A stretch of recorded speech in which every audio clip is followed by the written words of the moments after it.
What's up, New York City? Welcome to Hidden Apple Seeds. I am your host, Miguel Garcia. Today, I have a special guest.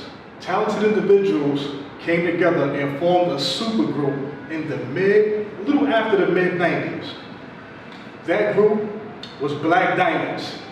When I'm talking about they took New York City by storm, I mean they took New York City by storm. And my guest here today was at the helm of that operation. New York City, the Big Apple, also known as the Concrete Jungle. When most people think of New York City, tall buildings, bright lights, and busy streets come to mind. Of course, you can see the obvious richness in those elements, but there's another side of the Big Apple, the side that many consider to be the jungle, the less commercially celebrated parts of New York City, where the true seeds of the Big Apple are hidden. These seeds not only carry a rich history and tradition, but when it comes to entrepreneurship, entertainment, creativity, and more, they continue to sprout into major players in today's society. These seeds that I'm describing are the people. Hello, my name is Miguel Garcia, a New York City native. My goal is to explore, find, and celebrate these hidden seeds inside the Big Apple's core. Take this journey with me. For many of us, the undisputed king of New York City nightlife. Without further ado, Mr. Derek Corley. Welcome to Hidden Apple Seeds, man. How you doing, brother? Always a pleasure. Always a pleasure, man. Always a pleasure. You know, they say we look alike. We do. I'm not mad at that. No, of course not. Not at all. Much props. Hey, listen, like, you know what? I actually want to talk about life before Black Diamonds. Okay? Now, you were a DJ. Do folks know that? Well, the ones that, the certain Black Diamond crew, Pam, Slim, because those are my childhood friends. So they knew that. And certain clients, both friends and clients knew that. Okay, so they were up on that. Because I was DJing Prasad Brothers parties, like most of the Black elite, I was already DJing their events also. So that's why. So when did you decide to go from DJ to the guy who was actually putting the events together? Well, I was already doing that. Also. So you was like DJ. when I had Speed, if you remember Speed, Nightclub Speed, I was DJing those events. Okay. When I was I used to do a party called Funky Buddha in '94 at Nels every other week. I was DJing that party. So I was DJing the party, also promoting the party. So I was already doing business from that perspective when no one was doing that. I was partners with Noel Ashman, Wasp, when Wasp was a promoter before he became the big doorman. So it was me, Wasp. I was a partner DJ on my mix circuit side, because I was playing for everybody anyway. I was playing all over the city 5 to 7 nights a week. So, with that being said, I want to go even further back than that. Now, where were you from exactly? I'm from Brooklyn. You from Brooklyn? Yes. BK. BK. See, no, I didn't know that. Okay. I know you from BK. Yeah. And where did you attend college? I went to West Virginia. West Virginia. Yes.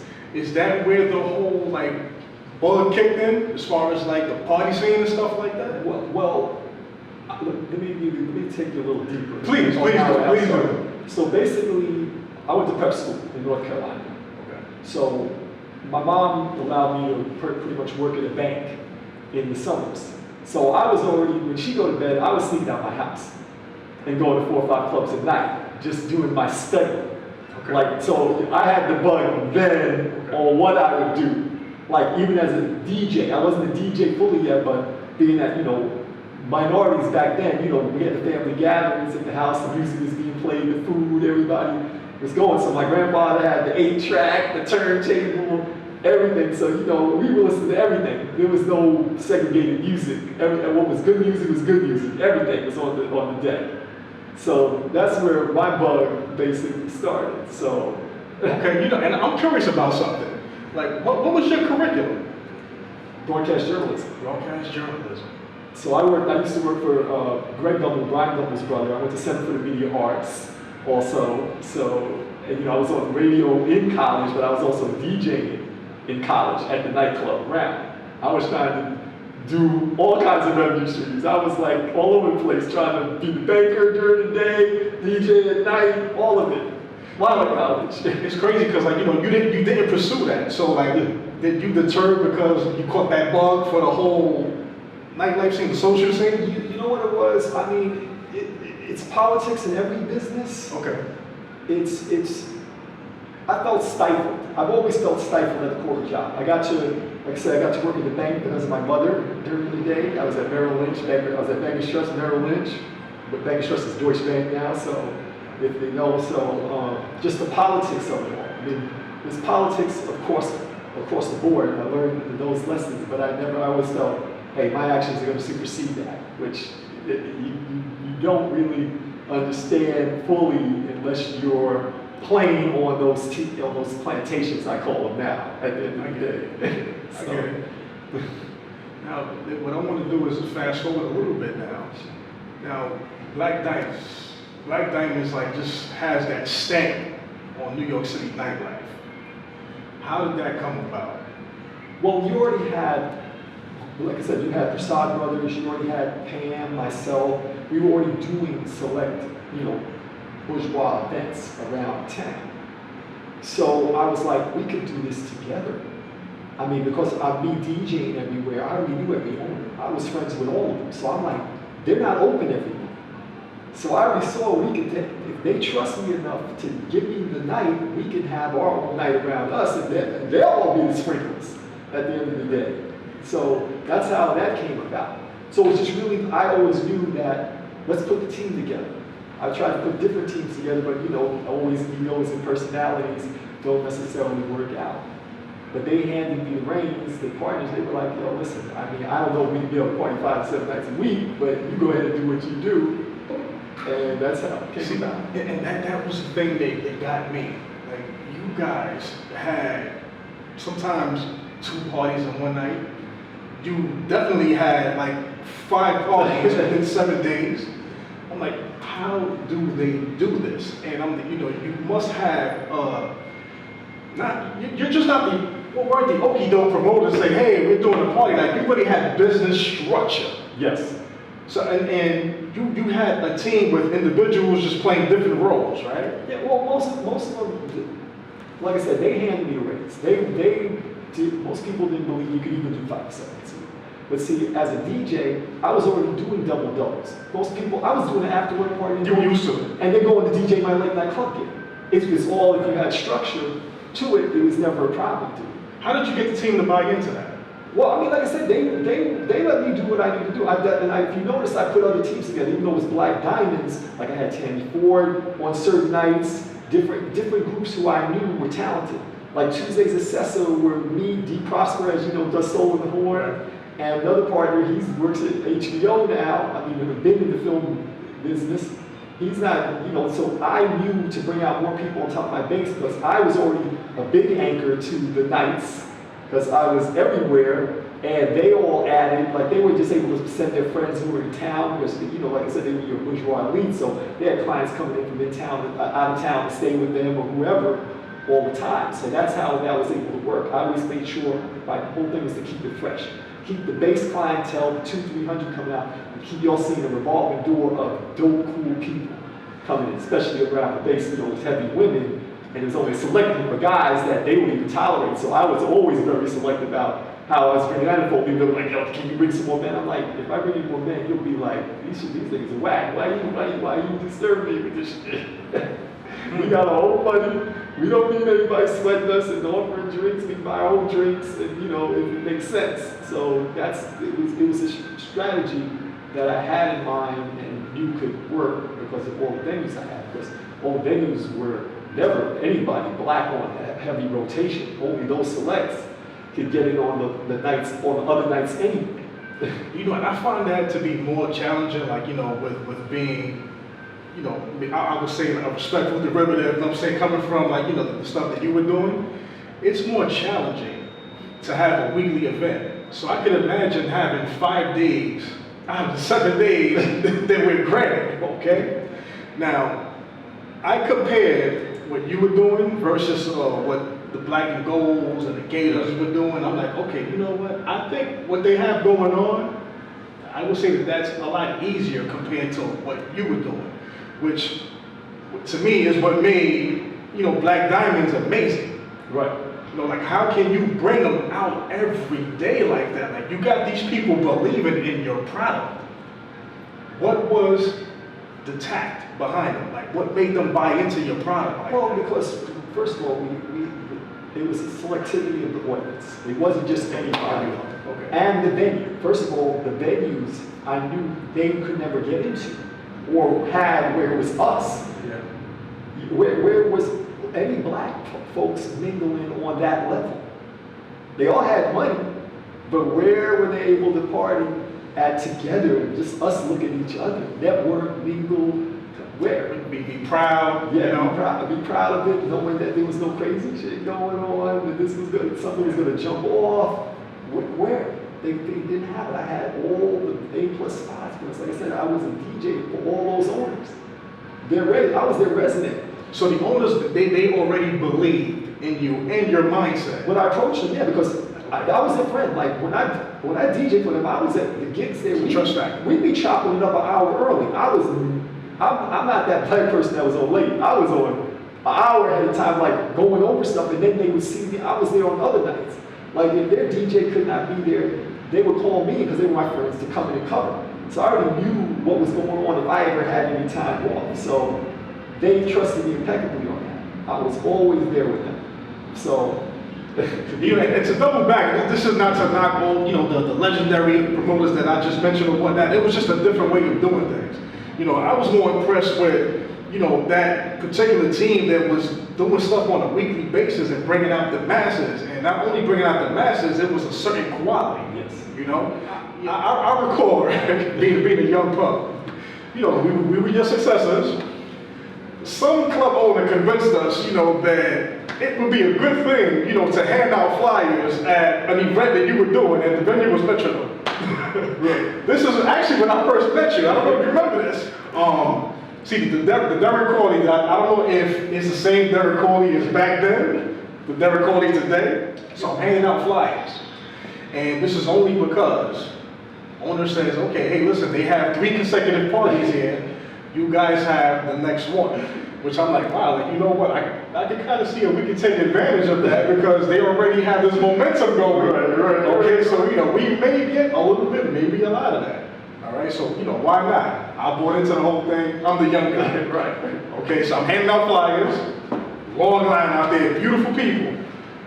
And then I turn around and I hand a flyer to you. And you were nice and poised. He was like, okay, hey, wait a minute, let me take a look at this right here. As a matter of fact, let me help you. You grabbed the whole stack of flyers. We went over to security. Next thing you know, they had a conversation with me after that. Now, they were gentlemen-like, but it just didn't work out for me on that particular night.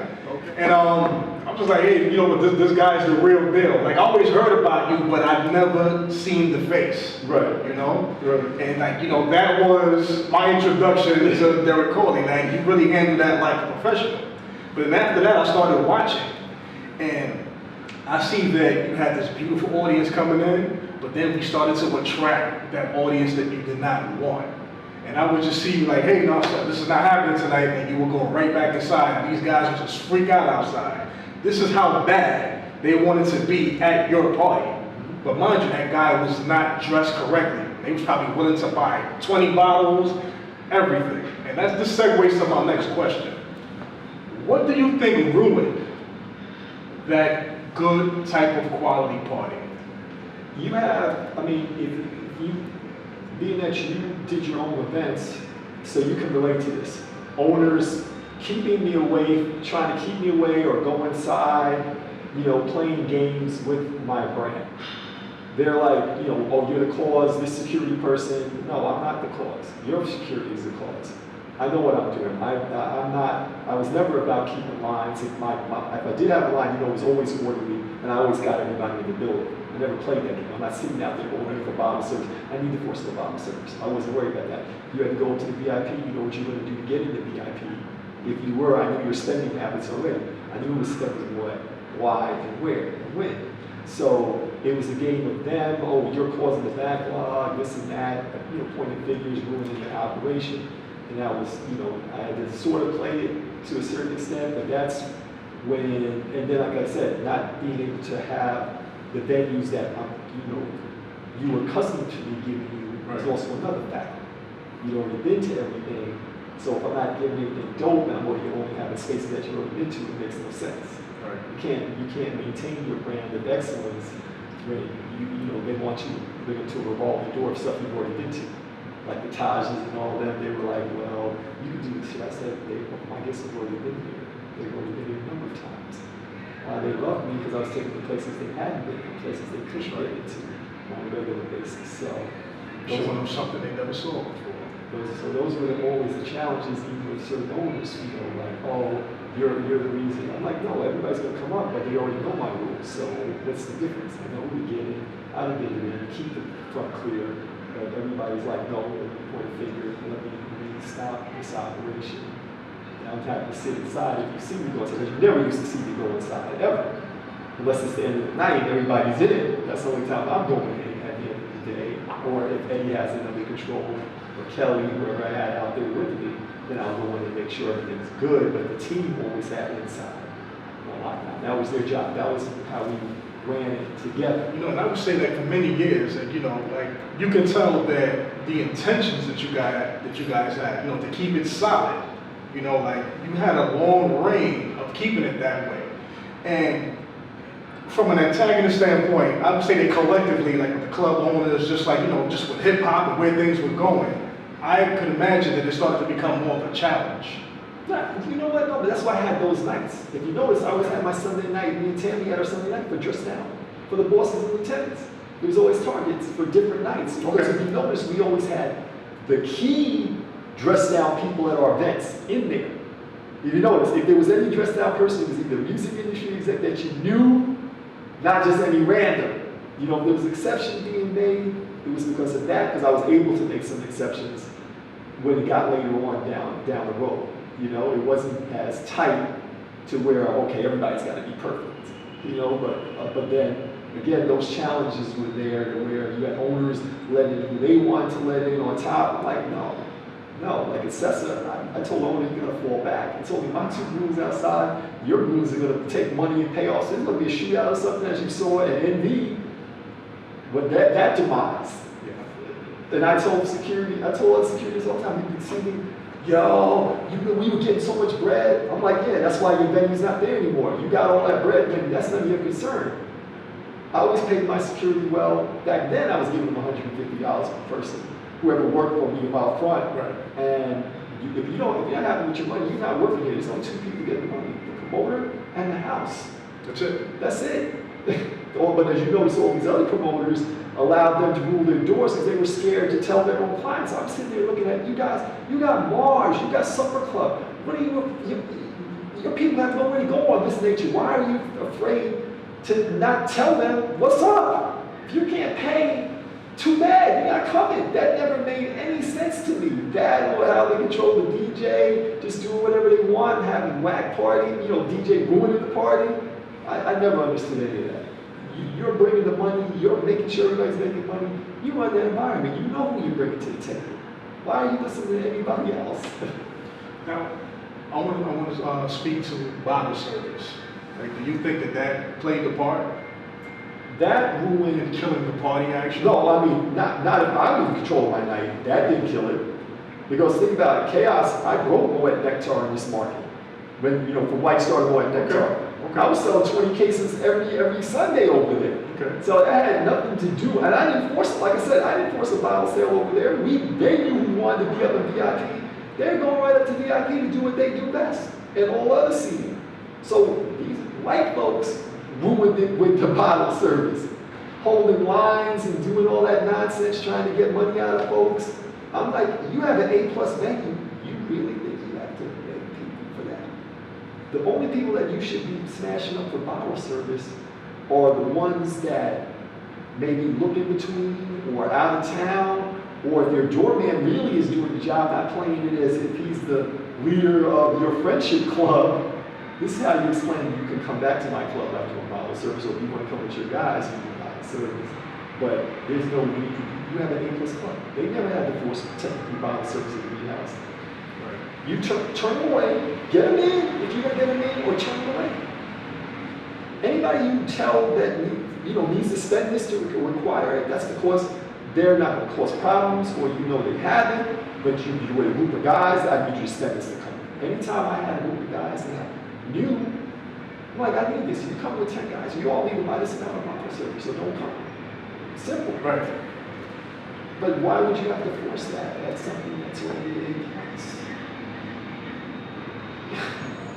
I see it that way. No, but that's what, Right. like I said, they're looking at ruining business. They're in for the quick fix. And I'm looking at if I have a nightclub in the middle of Manhattan, New York, I want that. I can make that last 20 years, if not longer, because that's what I came from. The old school nightclubs that were around 20 years, 15 years. Now, I want to get deeper into the business aspect of this whole thing. When it comes down to deal breaking, like, what is the science to breaking your deals? Because there's two types of deals. Right. You have white promoters would get certain type of deals. Right. All right, and then we would get offered a certain type of deals. Right. And you had to really know your shit. Oh yeah. Well, being that you know the owners, and being that, like I said, I was close to them, so I knew what they had to make or who could. I mean, of course, I would get a different deal because I'm taking off nights at A+ spots. You know what I'm saying? So they're like, okay, I know Derek, we can work this out. We're making money on weekends. So these, then I was getting great deals. Not that later on, I still knew how to, because I knew the cost of everything. I knew the cost of staffing, if they weren't open, when nights were less. So I already knew So that's why, if you notice, most promoters come to me, they know, Derek, you handle the deal. You structure it the way you can with the owner. I'll bring it back to them. Sometimes they may not be happy, but I'm like, is this a long-term agenda for you, or is this a short-term agenda for you? Most times you want a long-term agenda. If you have certain clients, they don't want to be running around hopping. You want to establish this space. If I'm bringing you an A+ spot, you don't want to be leaving. So you got Sunday through Saturday, okay? Which you've done all of these days pretty much. If these were your kids, which baby do you love the most? Which day? Honestly, To push. I love them all. So you love I love the same. Because I had a different venue that was everybody wanted to go to. Anyway, Chaos, there was one time it was Chaos Monday, Nocturne Sunday, Chaos Sunday, Nocturne Sunday, after there was no more Chaos. There was Assessa Tuesday. I liked all that. Yeah, oh, no, that was after work, which was phenomenal. There was Speed before it became the Sweat Pit. That Thursday after work we used to do there was phenomenal. Like, I had this when I was still DJing the party. So the basement was your party room, the lower level. Then you had the main floor, that was all classics. Then your third floor, that was all Latin. I always mixed up the music because, we always, when you have a different sort of bourgeois, elite, and mixed crowd, we want to hear everything at the end of the day. We're going to run all over the place. We're not going to just be, subject to one style of music. So, Sound Factory, I had the same thing. Sean John Fridays. I mixed up the music on all 3 levels. BB Kings, when BB Kings opened, we were first black promoter. That was their first weekly promotion. Was every Saturday. Oh, so this is prior to the other guy that I know of. Yeah, whoever else was doing anything there that came after us. White promoter. Yeah, they came after us. Who was doing a weekly Saturday? Yeah, we were his first weekly party. BB Kings. The only reason that stopped was because you had a white captain in the neighborhood who hated black, plus you had gang members fighting on both sides of 2 arcades. If you remember, there was 2 arcades, one on, I forget it might have been Barcode also on Broadway between 40.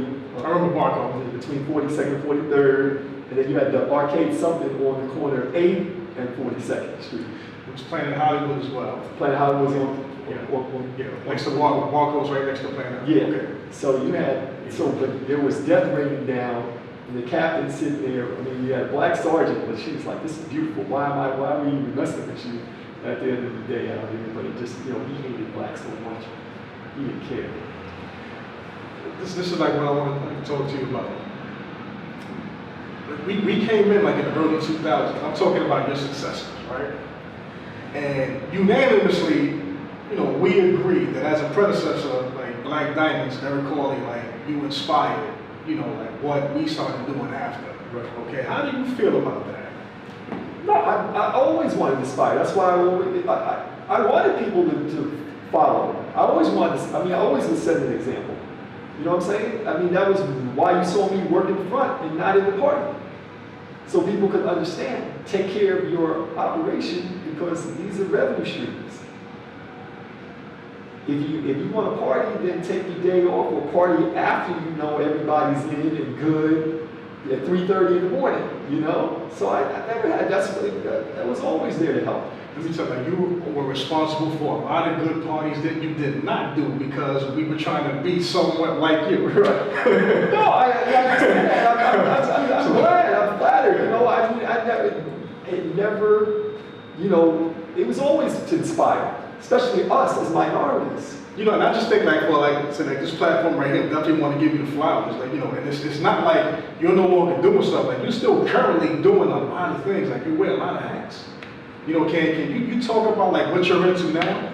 I mean, consulting. You can, I'm just a hospitality consultant.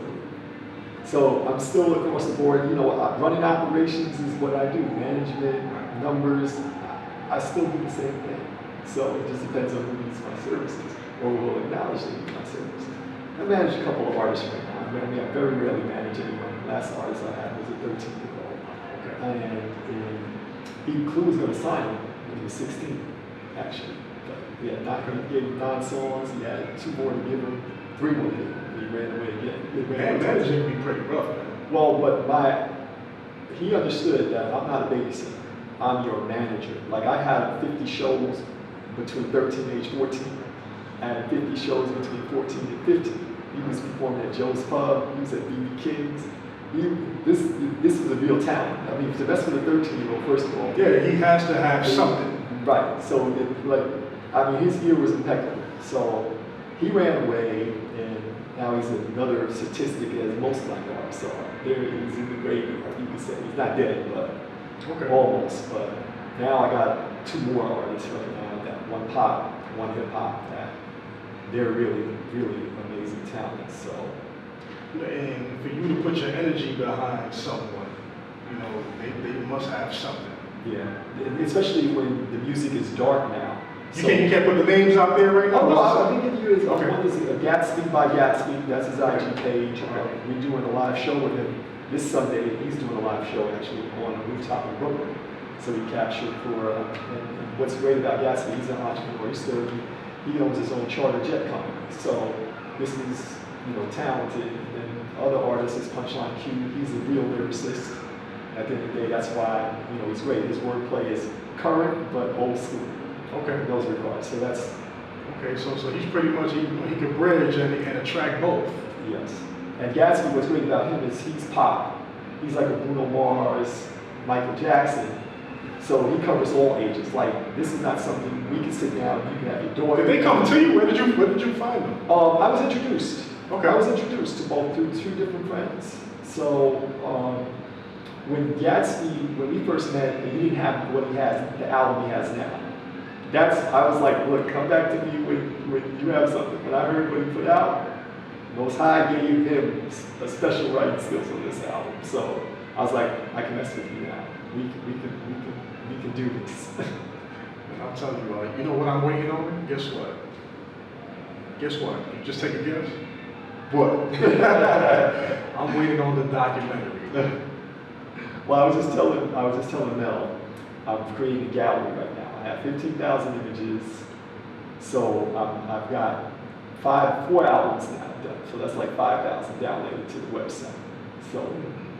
So everybody can go remember, capture Black excellence. The documentary, when we sit down or figure out how we're going to lay that out, but at least I have the images of all of us from 2000, 2005. Yeah, that catalog has to be crazy, man. Yo, I mean, I didn't even realize I still had pictures that Daniel had pictures of Obed, because I had one photographer there taking it. I wasn't letting all the parties and nobody taking the pictures, so.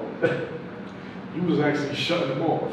Oh, I was like, no, you gotta go. You can't, no, there's only one photographer in the building. You can't capture this. Because you're just gonna post it and you're just gonna take random. Like I told Daniel, I just wanted the best images of us to show out to the universe. So I was just blessed that he has it because my laptop, got totally destroyed. So And there's a science to picture taking, to event picture taking. that's why I only had one person. Right.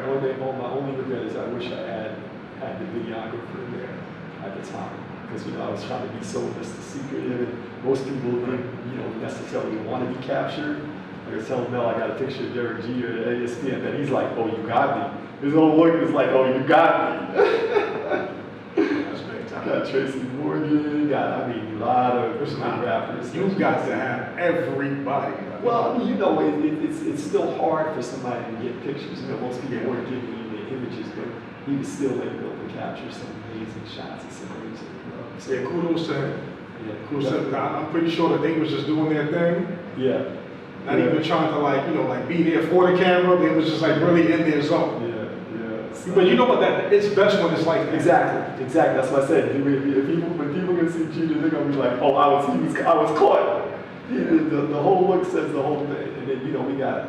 So now we had Sean Paul's event that we did his soundtrack his album. It was his first album. So that's beautiful. Like from him to the performances to the celebs that were there to all of it. So.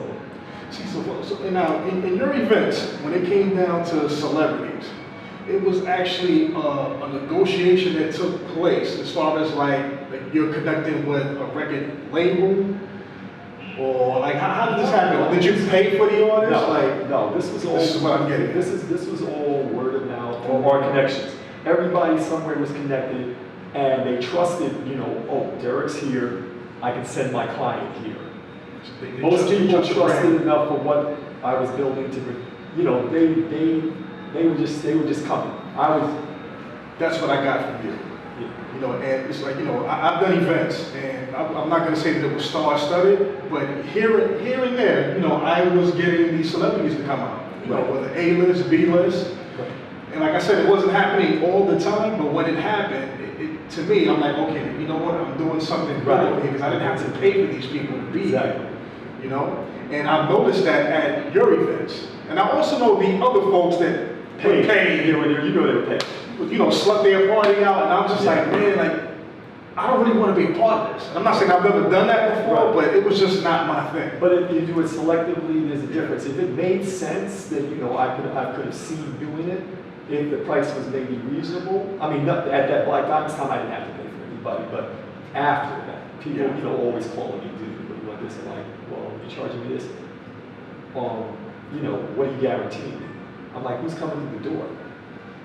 I told them all this. They were trying to can you hire my model? Can you do this? I'm like, well, what's the model bringing me? I said, I have no problem giving you a deposit of this amount, but if they actually deliver bottles and about 10 girls or 7 girls that look like diapers that they might be spending, we can talk. I'll pay you the full amount. But they can never deliver that. That shut them all down. I'm like, that was my criteria when they would always call. I was never really big on that. Because I'm like, I don't want to build my brand, or I don't want my events to depend on this type of thing. Exactly. It's like I really just want to create a good environment. Folks have a good time. They're gonna come. Nothing crazy happening, and they would just continue on, just enjoying the service. And you know what the bad, sad part about it is, and you see it still goes on in the business to this day, is that if we could just join forces and just put a stop, we're not going to pay this and that. Whatever you get out of town, there's a difference. New York, what the cost of doing business is in New York, to what you're doing out of town, where there's no rent, there's no no real rent amount. We all needed to stand firm and say, look, any of us, I just believe that we should have a standard fee that we would pay depending on how big you were. If you come into New York, this is as far as we're going to go. If you want to do something with us over there, because we're paying for the marketing and promotions of it, on top of what we're paying you, which never made any business sense to me at all. Why are we giving you this and we still got to pay more on top? None of that. I mean, so never. Only a couple of big celebs even paid for themselves on that level. And I want to touch on this right here because for many years was holding the mantle as far as being the city that never sleeps, the Mecca, nightlife, okay? Studio 54, fast forward to like what you were doing, you know, and up until like most recent, you know, we got cut off at some point with this whole COVID thing and stuff like. Even prior to that, it was already kind of like dying out. Yeah. With a few good people, like the Block and stuff like that, Right. you know, like they were still doing, you know, like a lot of cool shit that I like. But like going back to that, I felt like it was a responsibility as a promoter to be dope, just to keep that whole where's the Mecca thing going. Yes, You yes, know? I totally agree with you on that. As you saw, you came to Elite when we came in, Yeah. so that was something special I knew for our age demographic, which was needed. Because you know, all the other clubs, they were like pushing out, and I'm like, our age demographic has all the money. They're the ones who set the party tone for the last 20 years and still have their relatives and people coming into town and connections. You're alienating the base that you want to come in. So that's why I put them in place over there in Jaja, because I knew that that crowd would love it. It was totally what was needed and will be in place once this nonsense ends. Do you think nightlife is coming back? It's always The whole reciprocal. social scene, right? It's always reciprocal because you see everybody out now. When there's beautiful weather, all the outdoor cafes are packed. They're all out there. They're all networking. That is not going to stop. You come to New York, you're 24/7. People bouncing off balls. They're sitting there like, Yeah, I see folks out there, you know, it's not as, of course, it's not as heavy as it used to be. Like, you know, I want to know, is it going to be that heavy yeah, again? everything's so underground because what are they doing? You don't know that. It's all Right. secret locations, but all the cafes and stuff that you do see, they're all packed. You got the souks. I mean, I don't know if the souk has outdoor going on. I mean, the souk has their outdoor going on. They have their other restaurant. Anybody that has a space that has outdoor seating, they're all packed and busy. 7 days a week. Any place that was popular, had good food, good service, hookah, all that stuff, they're all busy. What would you say to this here?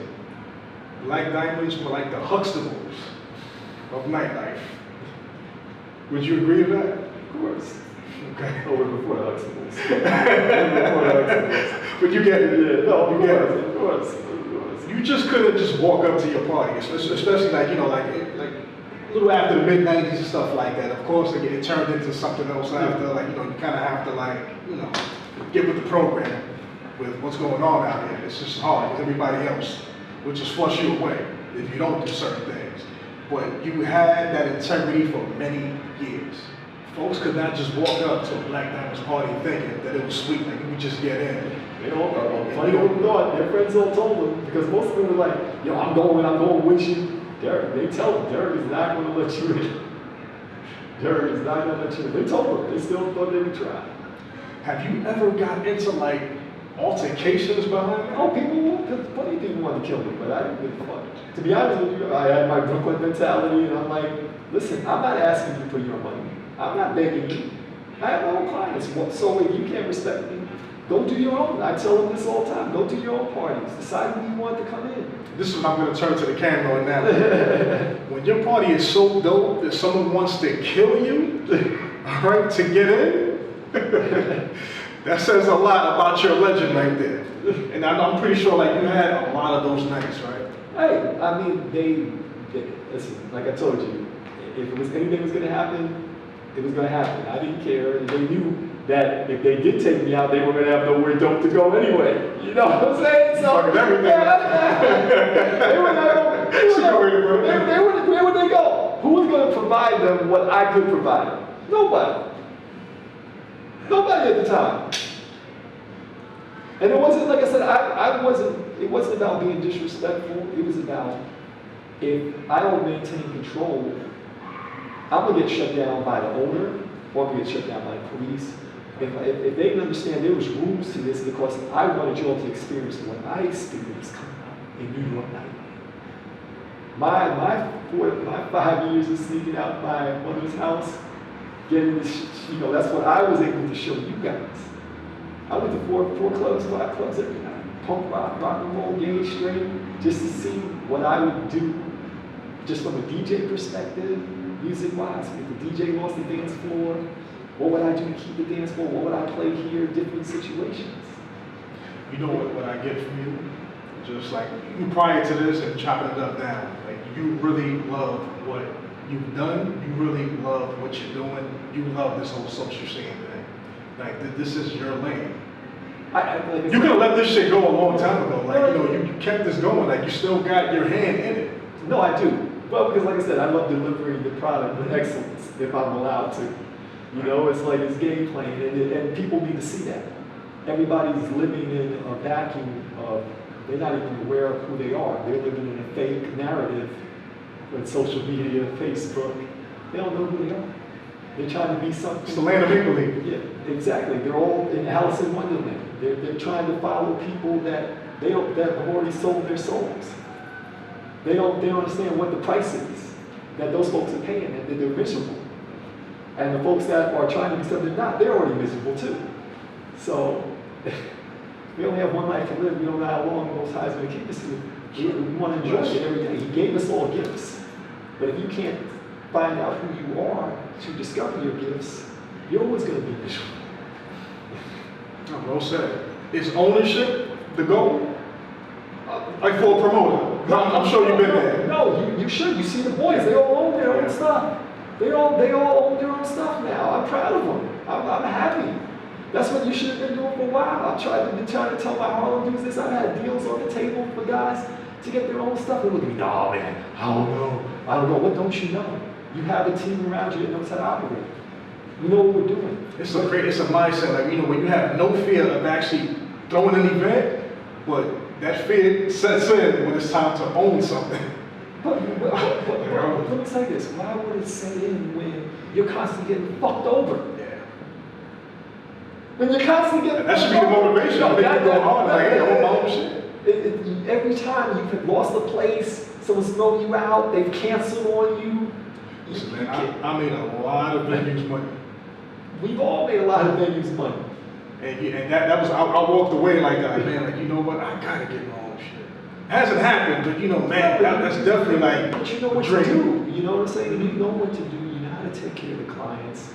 You want you. You got enough connections and people to fill it up. That's why I was proud of my Latin brothers in Elite Williamsburg. That's beautiful when they did in their backyard. So now, if now the talent was to come to New York City right now, like, what place would you recommend for them to go to? I mean, or even folks that's in New York City looking for something to do. I do refer them to Le Souk. Le Souk. I do refer them to Le Souk. And that's located where? That's on, what is it, LaGuardia. Okay. Between Houston okay. and, is it East? No, Bleecker. Bleecker, okay. It's in the village because, you know, it's fun. It's always fun over there. Right. They've got a pretty mixed European, American crowd, but I mean, without hassle. I'm always looking for where I can send a client without hassle. So I have a relationship with the ownership over there. I mean, if I'm going to I can't send people to the Tao Group stuff. You know, I do know the owners there, but what they're going to force me to spend, you know, it just depends. So, okay, I still, when out of the blue, I need to pick up and call them directly. You know, they're on email. Like I took a friend of mine, he owns his own printing company. He had a girl who was going to celebrate the birthday for her, even though they came late as hell. And like the manager's calling, like, yo, this is embarrassing. I'm getting blown up, and the client's not there. Usually when that happens, man. Because, you know, I don't call often. But this is when you bank on your relationship. Yeah, because, you know, I don't call often, especially these are your A+ owners. Yeah. You know, these are, like I said, Tao, you know, Lava, you know, Avenue. So it's like, if I call them, I want to make sure we deliver. Big deal, people. Yeah. Derek, man, like, just to close it out, what I want to do is thank you for what you've done and for what you are continuing with doing. And I'm sure not the only, you know, promoter that's been in this game that thanks you. You know, like I said, respectfully to us, you know, we derive from Black Diamonds, you know, and Appreciate it. ended up doing our own thing, but that was the source, you know? I'm always happy to see you doing your own thing. Definitely, man, just want to salute you on that right there. Like that, this is what Hidden Appleseeds is all about, man. Like, I wanted to introduce you to the folks out there to let you know that, hey, we got a legend out here. And he's still doing this thing. Thank you. All right. Appreciate it, man. Thank y'all for joining us for another episode of Hidden Appleseeds. Peace out. Y'all be good out there.